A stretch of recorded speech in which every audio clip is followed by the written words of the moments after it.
Assalamualaikum warahmatullahi wabarakatuh. Perkenalkan, nama saya Fadli, NIM 2006-2015. Baiklah, saya akan mempresentasikan laporan pengalaman lapangan industri saya di Statika Suburo KSO atau kerjasama operasional di proyek preservasi rekonstruksi jalan batas Provinsi Riau sampai batas Kota Payakumbuh atau SBSN. Baiklah, pada bab 1 terdapat 8 bagian. Yang pertama yaitu latar belakang. Latar belakang adalah kerusakan jalan yang terjadi di batas Provinsi Riau sampai batas Kota Payakumbuh merupakan permasalahan yang kompleks dan kerugian yang diderita sungguh besar, terutama bagi para pengguna jalan, seperti waktu tempuh yang lama, terjadinya kemacetan lalu lintas dan kecelakaan lalu lintas, dan lain-lain. Saat ini, pemerintah mulai melakukan upaya pemeliharaan jalan dengan menggunakan metode preservasi. Proyek preservasi rekonstruksi jalan batas Provinsi Riau sampai batas Kota Payakumbuh memiliki panjang ruas kurang lebih 74,6 km. Proyek ini difungsikan untuk menghubungkan jalan batas Kota Payakumbuh dengan batas Provinsi Riau yang sudah mulai rusak karena jalan tersebut sering dilewati kendaraan-kendaraan besar seperti truk, sehingga menghambat akses jalan dari Kota Payakumbuh ke Provinsi Riau dan begitu pula sebaliknya. Yang kedua yaitu tujuan proyek. Tujuan proyek preservasi rekonstruksi jalan batas Provinsi Riau sampai batas Kota Payakumbuh adalah untuk mempertahankan kondisi jalan agar berfungsi secara optimal, sehingga umur rencana yang ditetapkan dapat tercapai. Memperlancar lalu lintas di daerah batas Provinsi Riau sampai batas Kota Payakumbuh, serta meningkatkan pelayanan distribusi barang dan jasa untuk menunjang pertumbuhan ekonomi. Yang ketiga yaitu manfaat proyek. Manfaat proyeknya yaitu untuk meningkatkan mobilitas, aksesibilitas orang dan barang karena kondisi jalan yang sebelumnya banyak rusak yang harus diperbaiki untuk mengurangi angka kecelakaan akibat jalan yang rusak dan memberikan manfaat untuk pembangunan daerah. Yang keempat yaitu biaya proyek. Biaya dari proyek preservasi rekonstruksi jalan batas Provinsi Riau sampai batas Kota Payakumbuh bernilai sebesar 122 miliar 564 juta 627 ribu rupiah. Yang kelima yaitu deskripsi proyek. Nama proyek adalah preservasi rekonstruksi jalan batas Provinsi Riau sampai batas Kota Payakumbuh. Lokasi proyek di batas Provinsi Riau, batas Kota Payakumbuh, Kabupaten 50 Kota, Provinsi Sumatera Barat. Pemilik proyek itu Menteri PUPR dan Satuan Kerja Pelaksana Jalan Nasional Wilayah 1 Provinsi Sumatera Barat. Nomor kontrak yaitu 09-PKK SK PJN1 BB titik 03.23.1.2 2 nilai kontrak 122 miliar 564 juta 627 ribu rupiah. Jenis kontraknya yaitu harga satuan atau unit price. Sumber dana dari APBN. Waktu pelaksanaan yaitu 691 hari kalender. Jenis pengadaan yaitu pekerjaan konstruksi, metode pengadaan, tender, pasca kualifikasi, harga terendah gugur. Konsultasi perencana yaitu PT Astakona Duta Sarana Dimensi KSO, PT Westan Konsultasi Pembangunan, dan PT Exo Gamindo Perkasa. Konsultan pengawas yaitu Pola Agung KSO Anugrah Kripadana, dan kontraktor yaitu Statika Suburo KSO. Yang keenam yaitu lokasi proyek. Proyek ini berlokasi di batas Provinsi Riau sampai batas Kota Payakumbuh, berada di 50 kota Provinsi Sumatera Barat. Proyek ini memiliki panjang ruas kurang lebih 74,46 km, dimulai dari STA 00 sampai STA 74 plus 460. Yang ketujuh yaitu hubungan kerja pengelola proyek. Setiap unsur proyek yang ada memiliki tugas dan tanggung jawabnya masing-masing, sehingga harus ada hubungan kerjasama di antara masing-masing unsur. Keberhasilan pekerjaan pembangunan proyek tergantung kerjasama yang baik yang diciptakan oleh unsur-unsur yang dalam pembangunan, yakni pengaturan masing-masing unsur serta pengaturan kerja yang tertib dan teratur dalam menciptakan kesatuan fungsional dan tindakan untuk mencapai tujuan yang ditetapkan. Hubungan kerjasama proyek ini terdiri dari owner, konsultan pengawas, konsultan perencana, dan kontraktor. Yang kedelapan yaitu struktur organisasi lapangan. Struktur organisasi di lapangan terdiri dari manajer proyek, site manager, manajer keuangan, manajer quantity, manajer teknik, dan kepala pelaksana dan staf-staf lainnya. Yang kedua yaitu laporan kegiatan lapangan. Yang pertama yaitu proses pelaksanaan proyek. Proses pelaksanaan proyek terdiri dari 3, yaitu tahap pelaksanaan, tahap pelaksana, dan tahap pengawasan. Yang pertama yaitu tahap pra-pelaksanaan, yaitu tahap awal dari siklus proyek, di mana perencanaan dan persiapan dilakukan sebelum proyek dimulai secara resmi. Tahap ini melibatkan aktivitas seperti identifikasi proyek, penentuan tujuan, pengembangan rencana proyek, pengadaan sumber daya, dan penentuan anggaran. Yang kedua yaitu tahap pelaksanaan.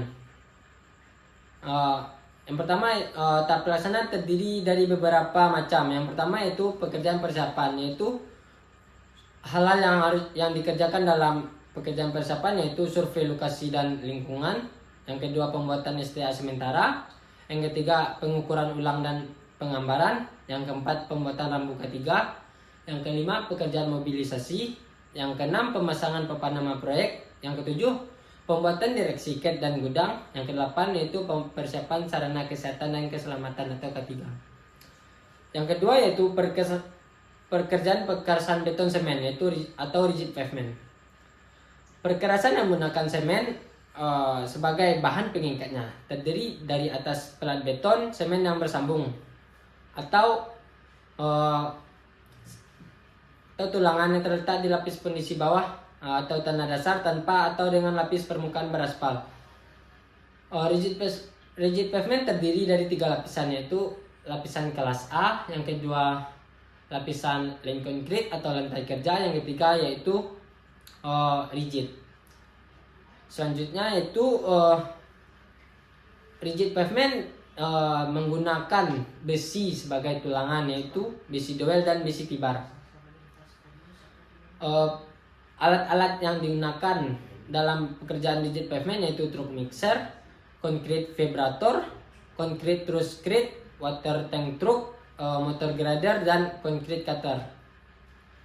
Selanjutnya yaitu tahap pekerjaan dari rigid pavement. Yang pertama yaitu membersihkan area penggunaan motor grader.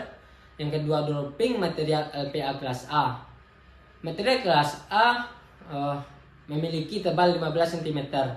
Selanjutnya, padatkan menggunakan roller dan uji senkon. Selanjutnya, memasang casting. Selanjutnya, menuangkan beton LC serta merapikan coran. LC atau lane concrete memiliki tebal 10 cm. Selanjutnya itu memasang plastik sheet pada umur beton lantai kerja 7 hari untuk menghindari hilangnya air semen. Selanjutnya memasang crack inducer, menggelar plastik geotek woven. Selanjutnya memasang dowel bar dan T-bar. Selanjutnya pengecoran dengan ketebalan cor 30,5 cm, yaitu untuk lapisan atas.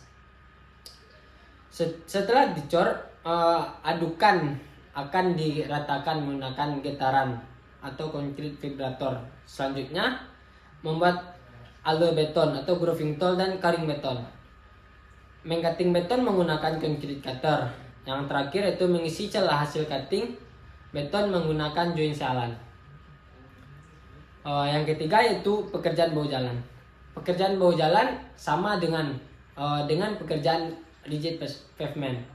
Berbedanya yaitu bahu jalan tidak menggunakan besi dowel dan T-bar, dan langkah-langkah yang dikerjakannya sama, tetapi mutu yang digunakan berbeda, yaitu FC 15 MPa. Tahap pelaksanaan bahu jalan yang pertama yaitu membersihkan area pekerjaan. Yang kedua memasang backcasting dan cek backcasting apakah sudah benar atau belum. Selanjutnya melakukan uji slam test. Selanjutnya coran dengan menggunakan truk mixer. Selanjutnya cor, selagi dicor adukan beton basah dilakukan getaran menggunakan concrete vibrator dan diratakan. Selanjutnya itu setelah mengeras beton dikaring dan menggunakan gundi basah. Menyiram beton secara rutin atau membasahi coran dengan minimal 3 hari. Yang keempat itu pekerjaan lapis tambahan atau overlay. Overlay terbagi dua, aspal dalam overlay terbagi dua, yaitu aspal konkrit dan binder course atau CBC, dan aspal konkrit wearing course. Aspal konkrit binder course adalah lapisan aspal beton yang terletak di susunan kedua pada aspal. Lapisan ini merupakan bagian dari lapis permukaan di antara lapis fondasi dan lapis saus yang bergradasi agregat gabungan rapat atau menerus. Lapisan ini memiliki tebal 6 cm dan nilai berat jenis yang digunakan itu sebesar 2,3,26. Yang kedua itu aspal konkrit wearing course atau SWC.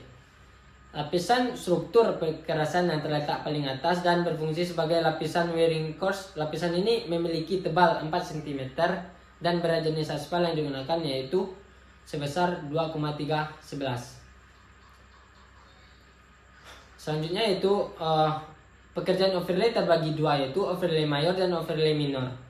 Yang pertama overlay minor. Overlay minor adalah tahap lapisan aspal yang memiliki satu lapisan aspal, yaitu lapisan aus atau ACWC dengan tebal lapisan 4 cm. Overlay minor dilakukan jika jalan tersebut memiliki kerusakan yang ringan. Yang kedua overlay mayor. Overlay mayor adalah tahap lapisan aspal yang memiliki dua lapisan aspal, yaitu lapisan aspal dengan lapisan yang pertama itu ACBC dengan tebal 6 cm. Selanjutnya dengan lapisan ACWC dengan tebal 4 cm. Overlay mayor dilakukan jika jalan tersebut memiliki kerusakan yang berat. Selanjutnya yaitu pekerjaan alat-alat digunakan dalam pekerjaan overlay, yaitu aspal finisher, dump truck, tekot, tandem roller, pneumatic tread roller atau PTR, dan air kompresor. Tahap pekerjaan overlay yaitu pembersihan permukaan jalan, selanjutnya penyiraman lapisan perekat atau tekot, setting aspal finisher, penuangan lapisan hot mix, meratakan permukaan jalan, dan memadatkan permukaan jalan. Yang kelima itu pekerjaan patching jalan dan penambalan. Patching adalah metode perbaikan yang dilakukan untuk memperbaiki kerusakan-kerusakan badan jalan, terutama pada lapisan dengan penutup. Kerusakan-kerusakan yang dimaksud adalah kerusakan seperti adanya lubang, jalan bergelombang, keretakan pada beberapa bagian jalan dengan alur kedalaman lebih dari 3 cm pada badan jalan, ambles pada kedalaman yang lebih dari 5 cm, dan letak buaya dalam jumlah besar. Selanjutnya dalam patching jalan terdapat dua alat, yaitu cold milling machine dan jackhammer. Tahap pekerjaan patching jalan dan penambalan yaitu yang pertama menandai bagian jalan yang akan dipatching menggunakan cat. Selanjutnya setting alat. Selanjutnya lakukan penggarukan. Selanjutnya hasil atau sampah dari penggarukan akan dibuang. Selanjutnya yaitu hasil galian dirapikan dan dilakukan penambalan. Yang keenam yaitu saluran Udit. Udit adalah produk beton pracetak yang menyerupai huruf U dilengkapi dengan tulangan dan dicor menggunakan beton mutu tinggi. Udit dapat dipasang terbuka maupun tertutup. Jenis udit yang digunakan terbagi menjadi dua, yaitu heavy duty yang biasanya digunakan pada area yang kerap dilalui kendaraan berat, dan light duty yaitu dipasang pada sisi jalan, trotoar, atau untuk pejalan kaki. Yang ketujuh yaitu bronjong. Bronjong merupakan anyaman kawat baja yang berbentuk balok atau kubus dan berisi sejumlah agregat batuan di dalamnya yang digunakan untuk penahan tanah di area lereng. Selanjutnya yaitu tahap pengawasan. Tahap pengawasan adalah proses pengamatan pada pelaksanaan seluruh kegiatan proyek untuk menjamin supaya pekerjaan yang sudah dilaksanakan berjalan sesuai dengan rencana yang telah ditentukan sebelumnya.